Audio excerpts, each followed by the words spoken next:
Et donc le 11 octobre 1962 s'ouvrait à Rome, Vatican II, le concile considéré comme le plus universel de l'histoire de l'Église catholique et comme un événement majeur de l'histoire du XXe siècle. 50 ans après, 50 ans se sont écoulés. De quel nom est cet anniversaire de Vatican II? Que célèbre-t-on aujourd'hui? Une avancée, une défaite, une stagnation ou une réforme à venir? Vous posez-vous la question, Christine Pelotti, dans votre ouvrage chez Thaïlandier. Faut-il faire Vatican III, tandis que vous publiez dans le même temps une somme énorme qui est digne de Mario Puzo, la bataille du Vatican, les coulisses du concile qui a changé l'Église chez Plomb, et c'est pour ça aujourd'hui que vous nous avez rejoint en compagnie de François Huguenin, historien des idées, essayiste et auteur notamment, cette fois chez Perrin, des voies de la foi, 20 siècles de catholicisme par les textes. 11 octobre 1962. L'un des plus grands événements du siècle, le Concile écuménique Vatican II, le 21e concile de l'Église catholique.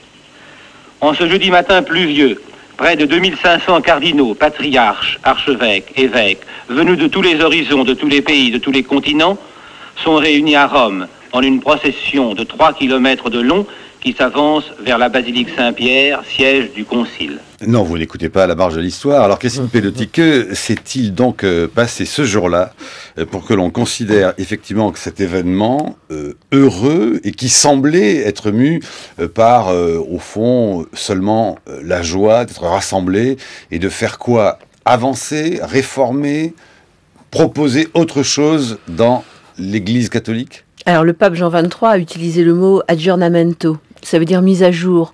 Finalement, pour nous, c'est assez facile à comprendre, parce qu'on n'arrête pas de mettre à jour nos logiciels. Ça veut dire qu'il fallait débugger, upgrader, pour le dire dans les mots d'aujourd'hui, le système catholique. Donc c'est ça qu'il propose. À d'autres moments, quand on lui demande qu'est-ce qu'il veut faire, il ouvre les fenêtres ou il tape sur les bras de son fauteuil pour faire sortir la poussière. Donc voilà, Jean XXIII était quelqu'un qui parlait davantage en images qu'en faisant des grands discours. Donc voilà ce qu'il voulait, aérer. Donc avant d'ailleurs d'imaginer ou quoi de ce qu'il faudrait faire, et s'il faut vraiment d'ailleurs au fond un Vatican III, intéressons-nous tout de même à ce moment de 1962, qui d'ailleurs n'est pas tout à fait forcément exact entre guillemets. Il faut remonter à 1959, où au fond ce pape qui a l'air de sourire quand il s'en remet à Dieu, on ne donne pas très cher de son action, il est déjà un peu âgé.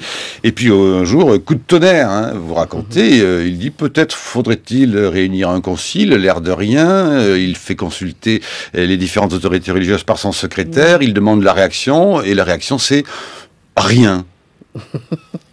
En effet, il faut dire qu'il avait l'air de rien, ce Jean XXIII, petit air bonhomme et un air de curé de campagne, et les cardinaux qui venaient de les lire pensaient qu'il ne ferait surtout rien. On disait... Et qu'il n'aurait pas pour longtemps, il avait 77 ans. On avait dit de lui, déjà quand il était arrivé comme nonce à Paris, que c'était une vieille baderne. 14 ans plus tard, ça s'était pas franchement amélioré. Or, 90 jours après son élection, il va décider de convoquer ce concile. Il l'annonce à 17 de ses cardinaux, qui en reste purement muet de stupeur. Alors son secrétaire dira, sans doute était-ce un silence fraternel. Voilà. Donc c'est vrai que ça fait un grand blanc sur la bande son auprès de l'administration romaine, mais en revanche, ça fait une grande houle d'espérance dans le catholicisme. Et donc on est 3 ans et demi plus tard quand le concile s'ouvre, et là il y a beaucoup d'espérance, des gens qui ont travaillé, et on rêve que effectivement quelque chose va changer. Bon, mais alors ce quelque chose, principalement, en fait, il y a beaucoup de choses dont on rêve qu'elles changent ou qu'elles s'adaptent à la société de ce moment-là, mais enfin tout de même, la principale chose à changer, c'est quoi? Et au fond, tout de même aussi, cela est mu par quoi? Il faut rappeler qu'au fond, en 62, on n'est pas très longtemps après la Seconde Guerre mondiale, où il y a déjà eu des sortes d'aggiornamento après cette guerre mondiale, faites notamment à propos de la question de l'Église, dans notamment le moment européen de cette guerre. En fait, il faut regarder comment était l'Église à ce moment-là. Finalement, l'Église était l'héritière d'une vision très impériale. L'Église s'était conduite un peu comme un empire depuis le 19e et le 20e siècle. Je dirais que volontiers que le pape était une sorte d'empereur de la vérité. L'infaillibilité qui avait été votée au Concile de Vatican I avait aggravé cette situation. Et puis, les chocs des deux guerres en Europe et la Seconde Guerre mondiale fait qu'en fait, il y a une agitation dans les peuples, il y a une véritable agitation démocratique, une émancipation des esprits. Et on voit partout dans l'Église quand même des signes d'inadéquation du discours de l'Église avec la réalité. Mais un exemple concret, c'est quoi le signe? Par exemple, en France, il y avait eu un gros bug, si j'ose dire, autour des prêtres ouvriers, par exemple. C'est-à-dire les prêtres qui décident d'aller au plus près des chrétiens et des catholiques qui se trouvent être à ce moment-là les ouvriers, et Rome regarde l'expérience et finalement l'arrête assez vite, considérant que le prêtre doit rester dans son église et être un fonctionnaire du sacré et pas être un militant et un accompagnateur de la vie des hommes et des femmes. François Huguenin. Moi, je dirais les choses peut-être un peu différemment de Christine Pedotti, parce que je crois que le Concile Vatican II, dans la bouche même de Jean XXIII, a eu au fond un double... Il y a eu une double volonté. Il y a eu la volonté de réaffirmer la doctrine immuable de l'Église. Et ça, c'est dit très très clairement. Mais de manière à ce qu'elle soit audible dans le monde contemporain.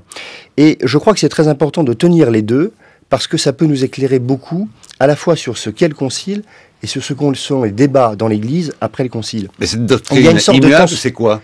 Alors, je finis juste. Il y a une sorte de tension créatrice entre cette idée très simple, c'est que l'Église s'est toujours proclamée, y compris à Vatican II, comme dépositaire de la vérité. Pourquoi? Parce que, selon la foi de l'Église, la seule vérité est le Christ. Donc c'est pas une idéologie, c'est pas une pensée, c'est pas un système philosophique, c'est que la vérité est dans cette personne qui est le Christ. Et l'Église est faite pour porter cette lumière du Christ au monde. Et de ce point de vue-là, Vatican II ne fait que reprendre la plus grande tradition catholique. Mais effectivement, Vatican II adapte son discours, non pas pour se mettre à la mode du temps, je ne crois pas, mais parce que, comme à chaque époque, l'Église parle parce qu'elle est composée de personnes qui vivent dans leur temps, bien évidemment. Les chrétiens ne sont pas des gens intemporels, ils vivent dans leur temps parfaitement. Elle adapte son langage, et elle a adapté son langage à Vatican II. Et sur un certain nombre de points, effectivement, elle va permettre de faire bouger des choses qui avaient besoin de bouger au sein de l'Église. Ça, je pense qu'il y a des choses qui ont bougé grâce à Vatican II. Mais vous voyez, il y a cette espèce de tension entre les deux qui est à la fois créatrice et conflictuelle parfois. Alors que pourrait-on retenir tout de même, malgré tout, dans cette idée que l'Église veut tout de même être ou rattraper ou se mettre en phase avec son temps? Est-ce que c'est toujours et éternellement cette question, par exemple, du latin, et l'autre question qui a soulevé beaucoup de débats, de la liberté religieuse? Mais est-ce que, par exemple, ce Concile Vatican II, il est organisé, par exemple, en fonction de ce que l'on sait que on commence un peu à voir que les églises sont un peu moins fréquentées, et puis surtout, la même année, et ça c'est très étrange, on se rend compte qu'il y a un nombre de défections très grandes dans ce qu'on appellerait la vocation religieuse, ou de ceux qui rendent pas leur tablier, mais leur soutane.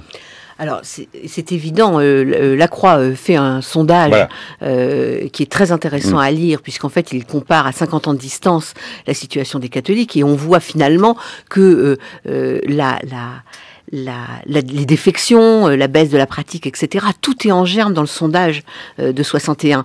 Quand on voit que la pratique religieuse, c'est 8 sur 10 sont des femmes, que à 30% sont des agriculteurs, on voit bien que là, il y a des mondes qui sont en train de disparaître.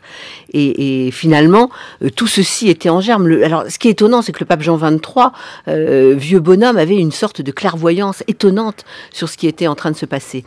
Alors, donc, il y avait déjà des difficultés dans l'Église, et je pense que Vatican II essaie de les accompagner. Le latin, pour y revenir, finalement, c'est une sorte d'épiphénomène. Voilà, ce que vous dites, on se focalise là-dessus, mais c'est pas forcément là-dessus que ça s'est. En fait, ça s'est fait assez vite. Il y a eu des débats, et puis on a tranché, et voilà. En revanche, je crois que ce qui caractérise le Concile de Vatican II, ça je le dis quasiment après avoir écrit les 600 pages, tout ça, c'est finalement aujourd'hui, je me dis, Vatican II, c'est le moment où l'Église prend acte du fait qu'on est sorti de la chrétienté. Et c'est ça qui est décisif. Et qu'est-ce que ça veut dire, ça? Bien sûr, c'était très important dans votre livre. Ça veut dire qu'en fait, elle admet qu'on est sorti d'une société dans laquelle on est chrétien, on vit chrétien, ça veut dire qu'elle admet quoi, la sécularisation une fois pour toutes? Je crois qu'elle en prend acte, évidemment, en 1958 ou en 1962, c'est déjà le cas.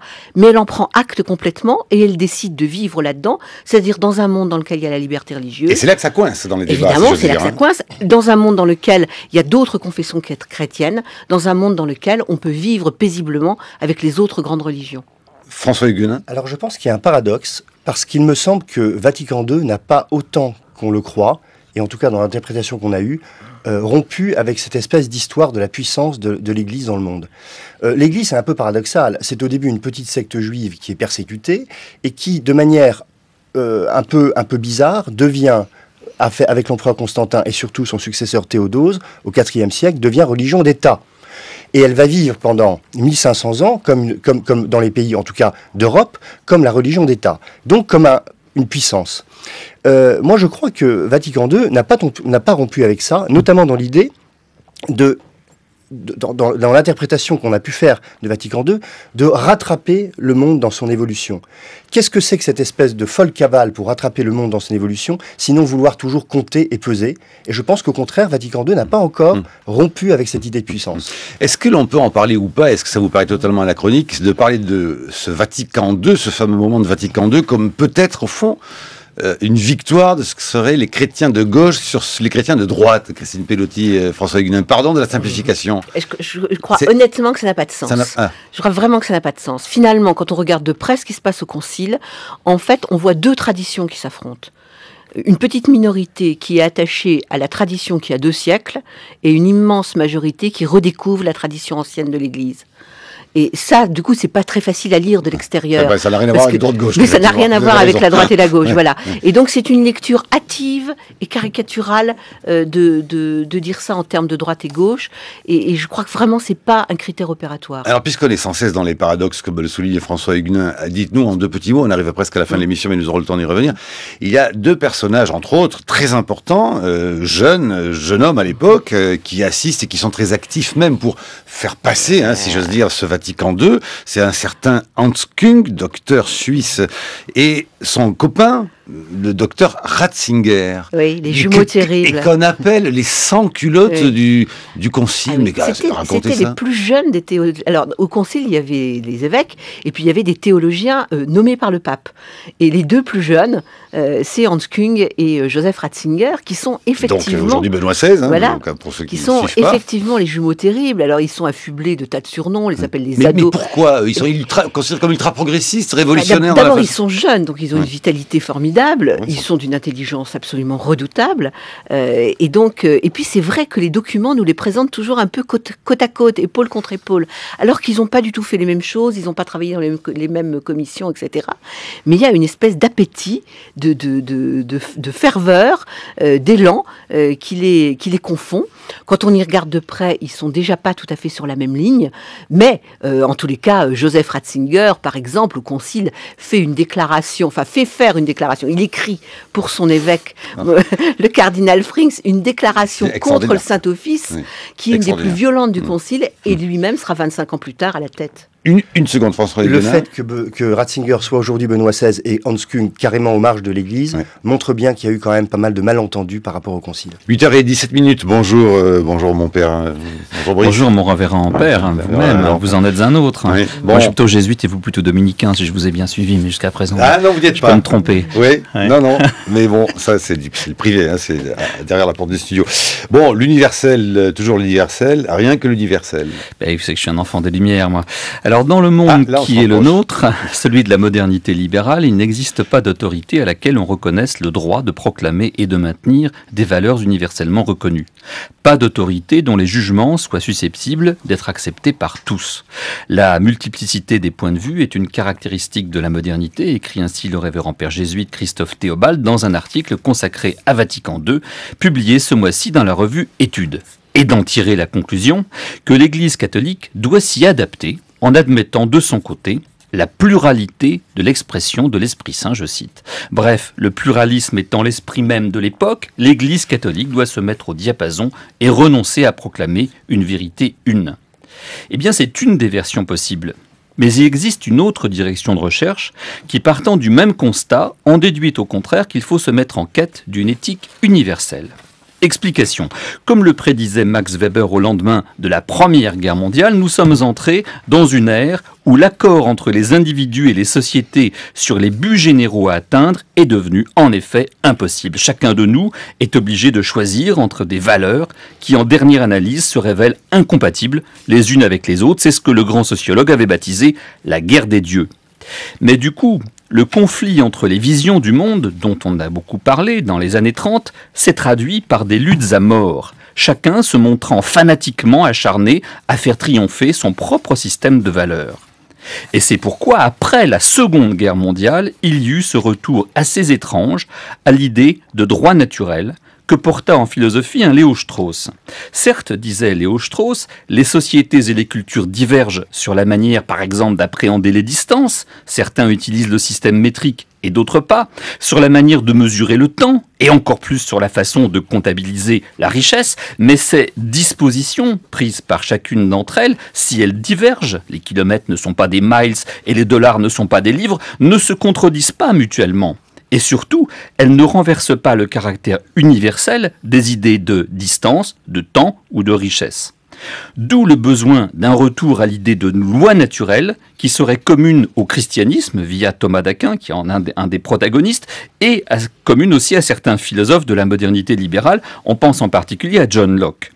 Locke, qui la définissait ainsi, « La loi naturelle est une règle éternelle pour tous, car elle est évidente et intangible pour toutes les créatures dotées de raison. » Fin de citation. Nul besoin donc de révélation religieuse, la loi naturelle est inscrite au cœur de chacun en tant qu'il est un être humain. Alors on peut admettre que face à la menace du clash des civilisations, nous nous trouvions, nous aussi aujourd'hui, dans une situation qui exige que les religions, les spiritualités et même les sagesses profanes se mettent d'accord sur une éthique universelle, plutôt que d'épouser la pente du relativisme qui est en effet celle de notre époque et qui voudrait que les religions ne proclament que des vérités divergentes, chacune s'efforçant d'être en accord avec l'esprit du temps et se condamnant d'avance à en changer au gré des modes. Pourquoi ne pas tenter de s'accorder au contraire sur quelques vérités morales communes et éternelles ? Comme l'écrit le père Serge Thomas Bonino, un théologien thomiste, il y a des valeurs fondamentales qui se présentent comme des absolus et jouissent d'une certaine universalité transculturelle, et de citer en exemple, par exemple, l'interdiction des sacrifices humains ou le respect des minorités. Et Bonino conclut, je le cite, « Il est donc légitime de partir à la recherche d'une éthique universelle ». Fin de citation, car la vérité existe, elle n'est pas fonction de nos caprices et de nos envies, et les religions tentent à leur manière de s'en approcher. Je me demande si, en se croyant dans le prolongement de Vatican II pour prôner la légitime multiplicité des points de vue, plutôt que d'appeler au dialogue pour une éthique universelle, une partie des catholiques ne sont pas en train de se tromper d'époque. Le pluralisme, nous l'avons déjà, ce qui nous manque, c'est le monde commun. La chronique de Brice Couturier à télécharger sur franceculture.fr. Voilà, la deuxième partie est lancée. Qui veut répondre, intervenir, les deux à la fois. Alors, ladies first, vous savez. Bien sûr. Christine Pelletier et François Huguenin. Le paradoxe, voyez-vous, c'est que les fameux jumeaux terribles du Concile, Joseph Ratzinger et Hans Küng, se rejoignent sur ce point, puisque Hans Küng, dont on pourrait penser qu'il est théologien suisse, il faut rappeler. Suisse, voilà, du côté de la pluralité, lutte depuis des années pour la constitution du Valtethos, de cette éthique universelle qui serait le bien commun sur lequel on se mettrait d'accord entre toutes les familles religieuses et les familles philosophiques. Donc il travaille là-dessus depuis au moins 10 ans, comme quoi il a gardé finalement une communauté de vues avec son vieil ami le pape. François Huguenin. Et je rebondis sur ce que dit Christine Pelletier, et pour revenir à ce que disait Brice Couturier, on est, je pense, au cœur de la complexité à analyser le catholicisme aujourd'hui. Parce que, évidemment, entre Küng et Ratzinger, il y a cette volonté d'une éthique commune universelle. Mais je répondrai à Brice Couturier, je crois effectivement que le pluralisme, on l'a déjà, et on en soupe beaucoup.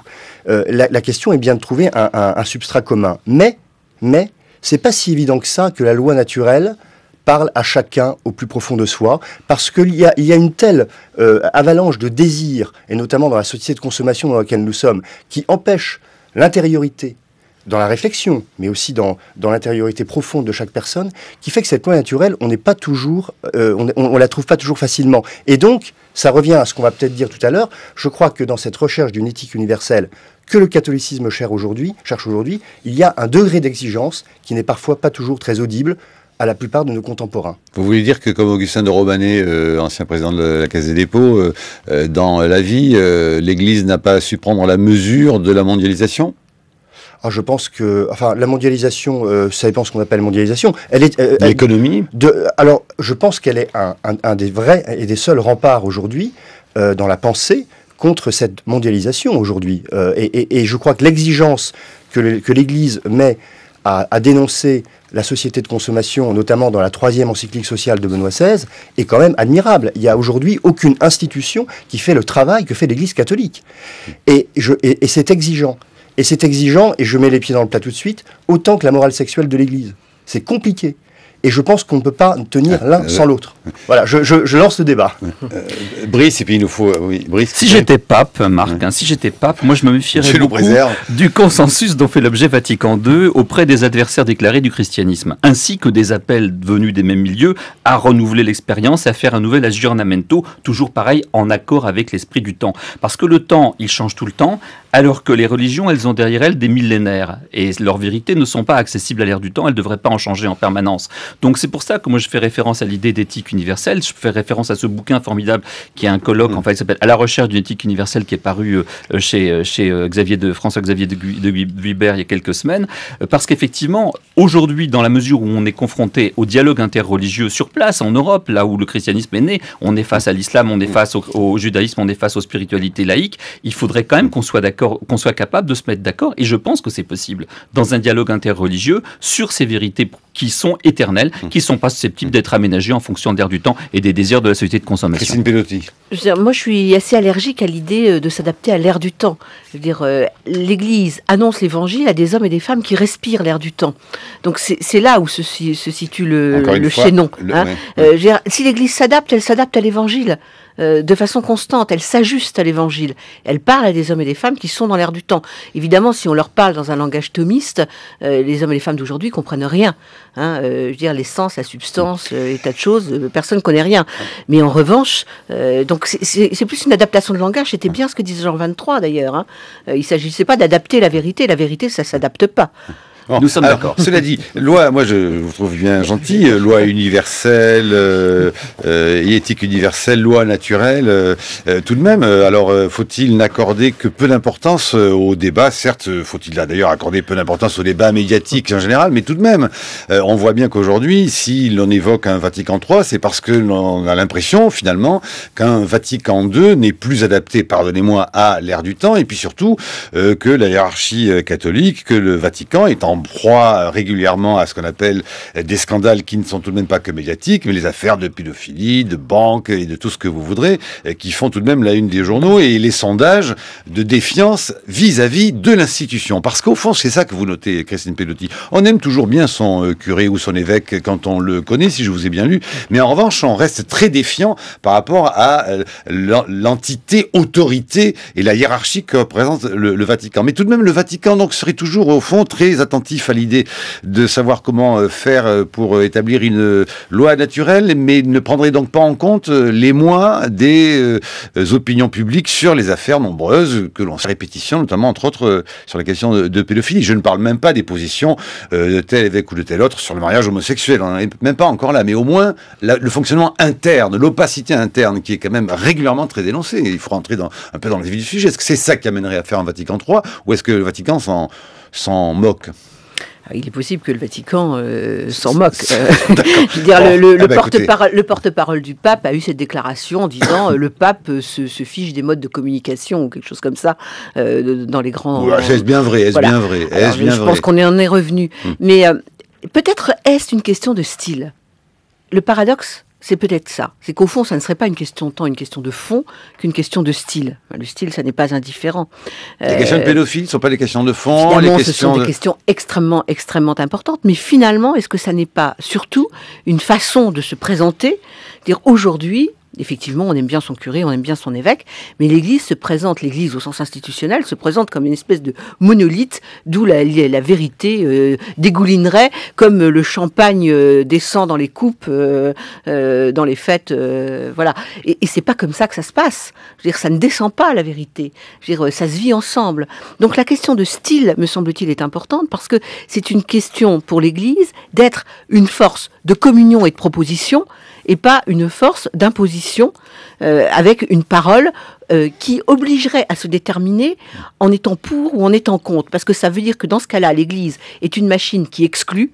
On est pour et on est dedans, on est contre et on est dehors, alors qu'historiquement, le catholicisme, c'est une machine à intégrer et à avaler dans ses plans, dans ses flancs larges, la complexité, la multiplicité. La conversation. Et la conversation, cette fameuse conversation, le pape Paul VI ayant cette phrase prodigieuse, l'Église se fait conversation, non pas entre en conversation avec le monde, comme si c'était un vis-à-vis.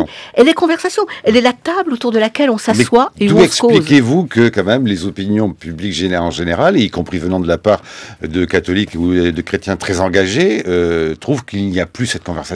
Mais parce qu'elle n'existe pas. Parce que dans les faits, effectivement, elle n'existe pas. Et ça, c'est un concile qui peut le régler ou c'est autre chose, le concile? Je fais une proposition sur le concile qui n'est pas un concile classique. Parce que je pense que si on fait un concile classique, c'est la méthode habituelle, c'est une méthode centralisatrice et que le résultat sera peut-être une bouffée d'oxygène, mais pas davantage. François Huguenin? Alors, moi, je suis tout à fait d'accord avec la conversation, avec le fait qu'ensemble, dans la discussion, on a plus facilement accès à la vérité que tout seul en assonnant des slogans. Ça, je suis d'accord. Sauf que je suis indécrotablement héritier de la philosophie grecque, c'est que je pense que la vérité, oui, elle est au-dessus de nous. Et quand Christine Peotti disait « la vérité ne descend pas du ciel », mais si, justement, l'homme est en permanence en train de chercher une vérité qui le dépasse. Et je crois que c'est là, si on a un point de désaccord, il est là. L'Église catholique est une chercheuse de vérité. Et l'Église catholique dit que la vérité, et c'est dans le Concile Vatican II, Dei Verbum, elle est à la fois dans l'écriture et dans la tradition qui interprète l'écriture. Et moi, je ne me sens pas capable d'inventer la vérité tous les matins dans ma salle de bain. Christine Pelotti? La vérité descend pas du ciel dans ce que je disais, mais plutôt de Rome. Et deuxièmement, la vérité est descendue sur la terre et elle a marché sur cette terre. C'est ce que les chrétiens croient à travers Jésus-Christ. C'est pas, la vérité n'est pas au ciel, elle est descendue sur notre terre. Donc moi, je ne la cherche pas au ciel. On la voit très bien, au fond, dans la grotte d'Antioche. Oui, bien sûr. Dans la première... Non, mais là, on est d'accord, la vérité, c'est le Christ incarné. Mais je suis très augustinien. Aimer la vérité, aimer l'évangile, aimer le Christ, sans suivre l'Église, ce n'est pas possible. Alors, cela dit, avant peut-être même d'envisager de faire un Vatican III, comme rien n'est simple dans cette histoire, Brice Couturier, certains disent... Merci à Brice Couturier qui a lancé le débat. Non, mais certains disent, attendez, avant de faire Vatican III, encore faudrait-il que Vatican II soit réellement appliqué partout. Écoutez, Monseigneur Bernard Ardura, président du comité pontifical des sciences historiques, au micro de Christophe Paillet. Un Vatican III, je ne le vois pas tout de suite, car beaucoup des documents du Concile n'ont pas été encore suffisamment ni compris ni mis en pratique. Vous savez, le Concile de Trente au XVIe siècle a eu besoin de 100 ans pour pouvoir être mis en pratique complètement. Alors nous sommes seulement à la moitié du chemin en ce moment. Il faudrait que nous ayons déjà complètement mis en œuvre toute l'inspiration que nous a offert le Concile Vatican II. Et nous sommes loin du compte. Il faut bien voir que, par exemple, le pape Benoît XVI, s'adressant aux évêques de l'Irlande, leur a dit « Il faut que vous appliquiez en Irlande les décisions du Concile Vatican II ». Il disait ça il y a quelques mois seulement. Donc, voyez-vous, nous ne sommes pas tous au même diapason, parce que la foi chrétienne, elle se vit dans des cultures différentes, et par conséquent, la réception du Concile se fait de façon différente. Et elle n'est pas la même de Kinshasa à Mexico ou encore à Rome. Mais qu'est-ce qui justement, par exemple, bloque? Qu'est-ce que l'on n'appliquerait pas nécessairement assez dans le Vatican II? Toujours, Monseigneur Ardura, au micro de Christophe Paillet. il y a une chose très importante. Dans les documents du Concile, il y a la Constitution Gaudium et Spes, l'Église dans le monde de ce temps. Eh bien, nous avons besoin de laïcs qui soient professionnellement reconnus et qui soient des chrétiens convaincus et qui s'engagent dans la vie même de la société. C'est ce qu'ont fait dans les années 50 des chrétiens comme Robert Schuman, Konrad Adenauer en Allemagne, Alcide de Gasperi en Italie. Ce sont des gens qui n'ont jamais fait de sermon, mais qui ont vécu leur engagement politique comme un service du bien commun. Eh bien, nous avons besoin de ces chrétiens dans le monde des médias, dans la politique, dans toutes les strates de la société. Voilà, vous avez toutes vos chances, Brice Couturier. L'unification européenne a été le fait de chrétiens démocrates et de sociodémocrates, il ne faut pas se le cacher. Hein. Mais on a vu tout de même Christine Bellotti froncer les sourcils. Je veux dire, c'est des très jolis mots. Hein. Je suis absolument d'accord. Mais dans les faits, je voudrais voir ce que ça donne. Moi, je crois qu'il y a deux évolutions qui menacent le christianisme. Le premier, c'est le risque de transformation en secte. Pourquoi ? Parce qu'on le voit dans le sondage de la Croix que Marc citait tout à l'heure, les catholiques pratiquants ne sont plus très nombreux. Il y avait 35% des Français qui allaient à la messe tous les dimanches. Il y a en 61, à la veille du Concile, il ne reste plus que 6%. Presque tous les Français étaient baptisés. Il y en a de moins en moins. Il en reste 58%, mais il y en avait 82 avant. Donc, ce qu'on appelait le catholicisme sociologique, c'est-à-dire le fait qu'on était né dedans, qu'on était dans un pays chrétien et que donc on allait à la messe et qu'en tous les cas on baptisait ses enfants, c'est en train de disparaître. Il y a donc le risque que les églises, parce qu'elles sont multiples, faut pas l'oublier, risquent de se transformer en secte. Deuxième risque, à mon avis, qui menace le christianisme, c'est cette course éperdue derrière l'esprit du temps. Hein, une religion qui a 2000 ans, ce qui est quand même respectable, ne peut pas se permettre de courir systématiquement derrière un esprit du temps qui change tout le temps. Sinon, elle risque de se dissoudre et de devenir une vague moraline, plus ou moins consensuelle. Tout le monde est d'accord, effectivement, qu'il faut pas battre sa femme, qu'il ne faut pas la tromper le moins possible, qu'il ne faut pas abandonner ses enfants, voilà, etc. Ni coucher avec. Ni coucher avec, j'ai raison. Et les animaux non plus, n'oubliez pas. Oui. Et que les prêtres ne doivent pas surtout coucher avec les enfants, mais ni eux ni personne. Mais vous voyez donc le risque comme ça que ça devienne une espèce de moraline ambiante sur laquelle tout le monde se met d'accord. C'est pas ça que je veux dire moi quand je dis qu'il faut chercher une éthique universelle avec les spiritualités laïques et les autres religions. C'est pas cette moraline de base, c'est quelque chose de beaucoup plus profond. Mais je pense que ça menace le christianisme. Quand on dit courir derrière l'esprit du temps, c'est ça que ça veut dire. Moi j'ai l'impression qu'il y a eu après le Concile une dérive de l'interprétation du Concile avec ce qu'on a appelé l'esprit du Concile. Moi, je ne sais pas ce que c'est que l'esprit du Concile. Moi, je vois les textes et je les lis.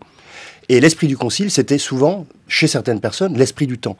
Courir après le temps, rattraper la société. Et je constate quand même que 50 ans après le Concile, l'écart entre les positions de l'Église catholique et la société se sont encore séparés. Donc courir après l'esprit du temps, ça ne sert absolument à rien. Mais est-ce que de toute façon, ça ne servirait pas à rien pour la bonne et simple raison que je reprends cette phrase que je trouvais extrêmement intéressante lorsque vous écrivez, Christine Bellotti, on aime bien son curé, son évêque, mais on n'aime pas le système qui est discrédité. Est-ce qu'au fond, ça n'est pas parce que, sans attendre forcément de respecter à la lettre tel ou tel ordre, telle ou telle façon de procéder qui serait venu d'en haut, qu'au fond, quand même, les prêtres, souvent, eux, se sont adaptés et s'adaptent, entre guillemets, et accompagnent très bien la question, notamment de l'ère du temps. Et si on met sous l'ère du temps des questions très graves, comme la question du préservatif, on sait parfaitement que de très nombreux prêtres en Afrique recommandent et ont même à côté de leur petit bénitier des préservatifs qu'ils donnent le plus possible et comme ils le peuvent à leur paroisse, à leurs paroissiens. De toute façon, les prêtres sont des... Donc la base, elle s'y est mise, elle. Les prêtres sont des pasteurs, et j'espère des bons pasteurs. Donc quand ils ont en face d'eux des gens, ils se comportent de façon humaine et fraternelle, et c'est heureux. Moi, je pense... En fait, on pense qu'il faudrait que l'Église s'adapte et qu'elle serait moins exigeante. Moi, je propose plutôt que l'Église soit plus exigeante. Voilà. C'est-à-dire qu'en fait, que l'exigence évangélique soit dite de façon plus grande, d'une façon quasiment prophétique. Je veux dire, dans l'Évangile, c'est écrit « Soyez parfaits comme votre Père Céleste est parfait ». J'ai envie de dire, comme disait un de mes copains dominicains, vous pouvez toujours courir. Hein, voilà. Donc au fond, c'est ça qu'on dit aux chrétiens. C'est pas faites ci, faites ça, mais voyez grand. Voyez large et voyez ample. Mais quand vous dites, c'est pour ça que c'est une question de style. Quand vous dites voyez grand, est-ce que vous voulez dire par là que quand on s'enferme, et encore une fois là je nous prends à partie dans les médias sur des questions de faut-il ou non que les curés puissent se marier, faut-il que les femmes puissent célébrer la messe, est-ce que ça voulait dire par là que ce sont des faux sujets, que le vrai sujet au fond de ce que serait une réforme entre guillemets s'il en fallait une de l'Église, c'est plus grand? Oui. Ce sont des faux sujets, mais vous ne battez pas votre couple. Mais on y est dedans quand même. Vous n'êtes pas seul. Vous n'êtes pas seul coupable. Je veux dire, c'est aussi des sujets sur lesquels l'Église institutionnelle parle, et à mon sens parle trop. C'est-à-dire qu'on a besoin de dire des choses plus amples et plus larges sur la destinée de l'homme, sur ce qu'on espère et ce dont on croit capables les hommes et les femmes, et pas de mettre le nez sous leur couette dans leur chambre à coucher. Alors, je suis en partie d'accord avec Christine Pedotti, ça va peut-être vous étonner, mais je suis vraiment en partie d'accord avec elle, parce que c'est... Enfin, je veux dire, on va quand même pas résumer le catholicisme à des questions de braillettes. Franchement, ça serait dommage. Et je pense effectivement, et d'ailleurs, tous les prêtres... L'époque est très obsédée par les braillettes. Voilà, mais je pense que c'est beaucoup plus une obsession du temps qu'une obsession de l'Église. Vous allez voir n'importe quel prêtre, et c'est la tradition d'ailleurs de l'Église, n'importe quel confesseur va dire à celui qui vient vers lui que le péché qu'on appelle le péché de chair est le moins grave et le moins important. C'est la tradition de l'Église depuis toujours. Donc, je crois que l'Église n'est pas obsédée par ça, mais en revanche, je veux attirer l'attention. Il y a une anthropologie, il y a une vision de l'homme de l'Église qui est une. Et on ne peut pas tenir ce que dit l'Église sur la société de consommation, sur la pauvreté, sur la manière dont on vit dans notre vie quotidienne, les rapports économiques et les rapports sociaux, si elle lâche ce qu'elle dit sur comment on vit. Oui, mais quand des hommes d'Église disent qu'au fond, le mariage homosexuel risque de conduire à la pédophilie et à la polygamie, on peut tout de même légitimement, même si on est très obsédé par la braguette, comme dit Brice Couturier, et dans l'air du temps, être tout de même un peu secoué par ce genre de propos qui est reconnu par d'autres hommes d'Église totalement stupide. Alors, vous pensez au cardinal Barbarin? Je ne sais pas. Non, mais si, mais parlons-en. Non, il n'y a pas que lui, il y a aussi des hommes politiques qui l'ont dit. Parlons-en. Ce qu'a voulu dire le cardinal Barbarin, c'est très simple, c'est qu'à partir du moment où on remet en question les fondements du mariage, et on peut ouvrir la porte à n'importe quoi. Il n'a dit que ça. Il n'a pas dit que les homosexuels pratiquaient l'inceste plus que les autres. Enfin, on lui a fait dire n'importe quoi. Il a menacé du danger que représentait le mariage homosexuel dans ces variantes-là, quand même. Eh bien, moi, je pense qu'effectivement, il y a un danger de société extrêmement important. Et si l'Église ne le dit pas, elle trahit sa mission. Et bravo au courage de Monseigneur Barbarin. Mais Christine Pedotti lève les sourcils au ciel, se disant, ça n'est toujours pas le cœur du débat. Non, ce n'est vraiment pas le cœur du débat. Mais comment vous faites? Je veux dire, cette affaire... Vous qui, en même temps, avez allé derrière les coins de la moindre sacristie pour écrire votre somme sur les batailles du Vatican, ils n'ont jamais été insensibles en même temps à ces questions-là. Je suis effondrée. Je veux dire, on fête les 50 ans de Vatican II, qui est l'événement culturel, à mon avis, le plus important du XXe siècle, et on est dans des micro-histoires sur ce mariage homosexuel, je veux dire, qui certes pose des vraies questions. Je ne dis pas qu'il y a c'est pas de micro-histoire quand ça doit faire l'objet d'une loi. Non, mais c'est une loi. M'appeler demain matin parent 1, c'est pas une micro-histoire. Et ça me concerne personnellement. Je suis père.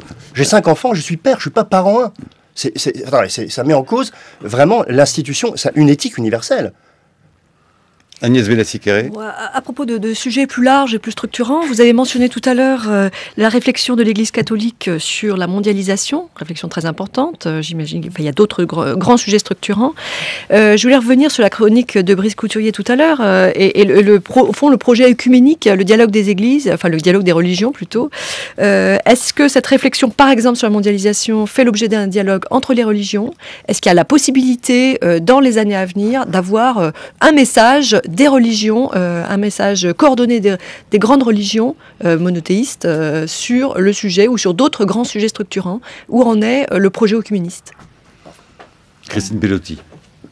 Alors, il y a des choses en route, mais rien qui soit franchement décisif. En tous les cas, il n'y a pas de grand projet porté. Moi, je pense que ça serait le rôle du catholicisme de le porter, que c'est sa vocation première, et que précisément, je suis obsédée par le Concile, mais c'est vrai, le Concile Vatican II, justement, a permis à l'Église catholique de faire ce pas, en instaurant effectivement la liberté religieuse, en disant ce qui a été dit sur le rapport avec les autres religions, y compris dans Gaudium et Spes, en disant des choses sur l'athéisme.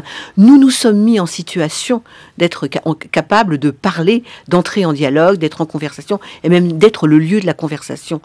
Et donc, Ça, c'est ce qu'on ne fait pas.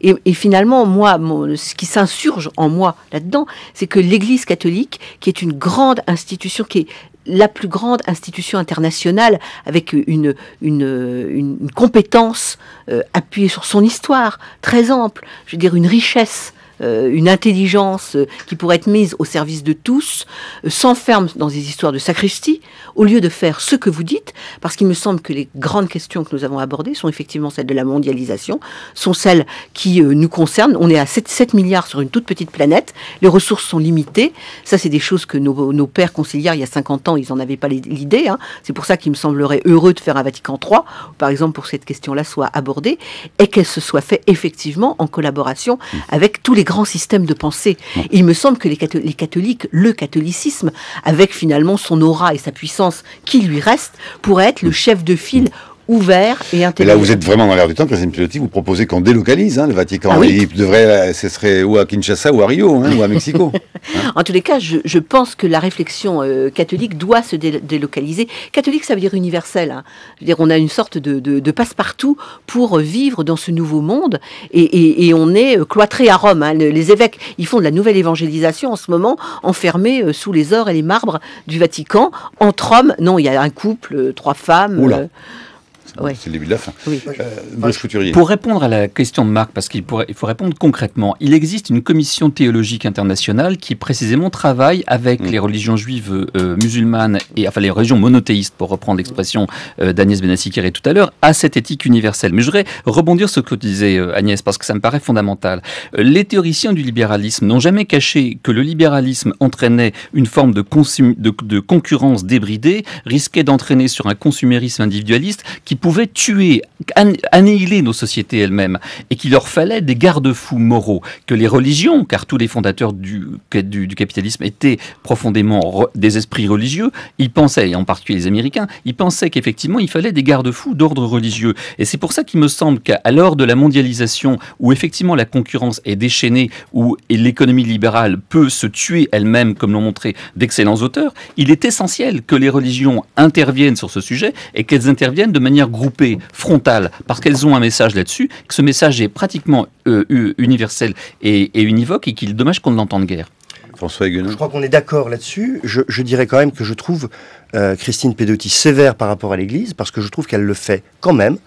Elle le fait quand même, et elle le fait à la fois par les textes qu'elle produit, et ce n'est quand même pas rien, mais elle le fait aussi concrètement parce que les baptisés qui sont dans l'Église sont souvent très actifs dans énormément d'associations humanitaires, sociales. S'il n'y avait pas les chrétiens, il y aurait le substrat chrétien, je ne suis pas sûr qu'il y aurait beaucoup d'actions sociales en France aujourd'hui. Donc il faut quand même le dire, ça.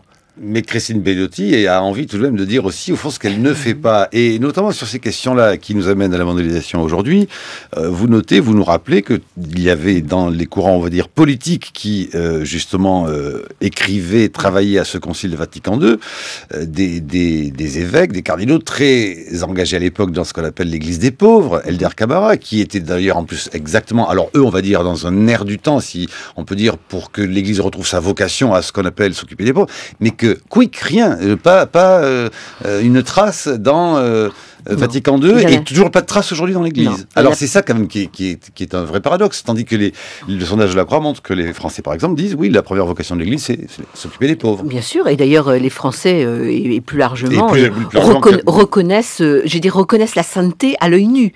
Mère Teresa, Sœur Emmanuel, l'abbé Pierre, etc.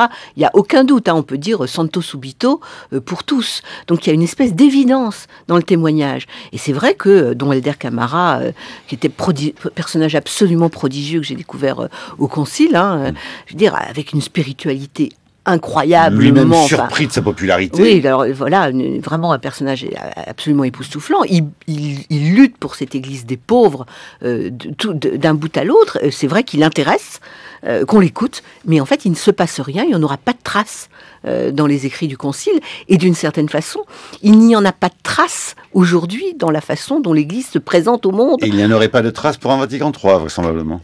En tous les cas, moi je pense qu'il faudrait qu'il y en ait. En tous les cas, c'est une des grandes urgences. Parce que moi j'ai envie de finir en posant cette question. Qu'est-ce que notre monde devient si le christianisme s'efface ? Alors, vous n'aurez tout de même pas tout à fait le dernier mot. L'air du temps nous rattrape chaque fois. Christine Pelotti, je voudrais qu'on écoute le témoignage de Claude Besson, ancien moine cistercien qui publie aux éditions de l'Atelier Homosexuels catholiques, sortir de l'impasse, toujours au micro de Christophe Pailly. Comment peut-on accueillir des personnes et faire prendre conscience qu'au sein des communautés chrétiennes, il y a des personnes homosexuelles dans les paroisses, dans les églises, qui vont à la messe le dimanche ou dans des mouvements, qu'il y a des couples qui vivent leur sexualité et qui essayent de vivre l'évangile, et alors que c'est un mot qu'on n'entend pratiquement jamais prononcé dans les églises. Et on n'entend pratiquement non plus jamais de paroles bienveillantes envers les personnes homosexuelles. Comme si effectivement cette réalité était cachée, que ce mot était encore un peu tabou. Moi je crois qu'il faut que l'Église justement se mette à réouvrir ce chantier avec aujourd'hui l'apport des sciences humaines et en écoutant aussi la réalité des personnes homosexuelles. On a l'impression qu'elle n'écoute pas les personnes homosexuelles. Quand l'Église parle de la relation hétérosexuelle, elle la situe toujours dans le contexte plus vaste de la relation amoureuse. Et quand elle parle de l'homosexualité, elle ne parle en termes d'actes uniquement. Comme si les actes homosexuels se situaient en dehors de toute relation humaine. Moi, les personnes que je rencontre, que j'ai rencontrées sont assez pessimistes quand même. On a l'impression que tout est bloqué, que tout est fermé, comme s'il n'y avait plus de réflexion à avoir. Moi, je pense que l'Église peut avancer et elle avancera. Réaction, Christine Pelotti, François Huguenin. Moi, je trouve qu'il y a beaucoup moins d'homophobie à l'intérieur de l'Église qu'à l'extérieur, pour fréquenter les communautés chrétiennes tout le temps. Christine Pelotti. Je crois que c'est un sujet dont moi, je ne suis pas aussi optimiste. Je connais Claude Besson, qu'on vient d'entendre, qui a écrit un très beau livre. Et la réalité est en effet assez terrible. Parce que dans l'Église, on parle de l'homosexualité. Je veux dire une chose, on en parle comme on parle des femmes. Mais je l'ai fatalement entraîné. Il y a le comité de la jupe, il pourrait y avoir le comité de la jaquette. Hein. Non, mais le problème, c'est qu'on parle de façon ironique, au lieu de laisser parler les gens. Ça, c'est quand même singulier. Je veux dire, je suis heureuse que Claude Besson parle, mais je veux dire, dans l'Église, qu'on écoute ce que les gens disent. Dire qu'on arrête de dire aux femmes, aux homosexuels ce qu'ils sont, et qu'on écoute ce qu'ils disent. Et quand ils parlent, ce sont des êtres doués de parole. Donc déjà, je veux dire, on voit bien, c'est pour ça que je parle sans arrêt d'une question de style. Hein. Je veux dire, changer le sens de la parole, c'est une des choses, un des retournements que l'Église doit faire. Christine Pelotti, merci de nous avoir rejoints. On pourrait parler encore des heures avec vous, parce que d'abord, la somme que vous avez faite sur la bataille du Vatican se lit comme un roman. Ce n'est pas injure que de vous le dire comme cela. Je considère ça comme un véritable compliment. Voilà, la bataille du Vatican, 59-65, les coulisses du concile qui a changé l'Église, et puis qui se lit plus rapidement, plus court, plus condensé. Le faut-il faire Vatican III, toujours signé par vous, chez Taillandier. Et je rappelle aussi je précise que vous animez le samedi 13 octobre prochain, au Théâtre du Rond-Point, un éloge de Vatican II, le concile en ses textes, avec une mise en scène de Daniel Crouzatier. Et merci à vous, François Huguenin, Les Voix de la foi, 20 siècles de catholicisme par les textes, chez Perrin. Et puis d'un mot, c'était pas non plus complètement hasard, si aujourd'hui Arte programme, ainsi soit-il, la vie de jeunes gens qui s'engagent dans la prêtrise. Et vous avez vu tous les épisodes. J'ai vu tous les épisodes, c'est plutôt bien fait, c'est plutôt une bonne série qui manque complètement de spiritualité.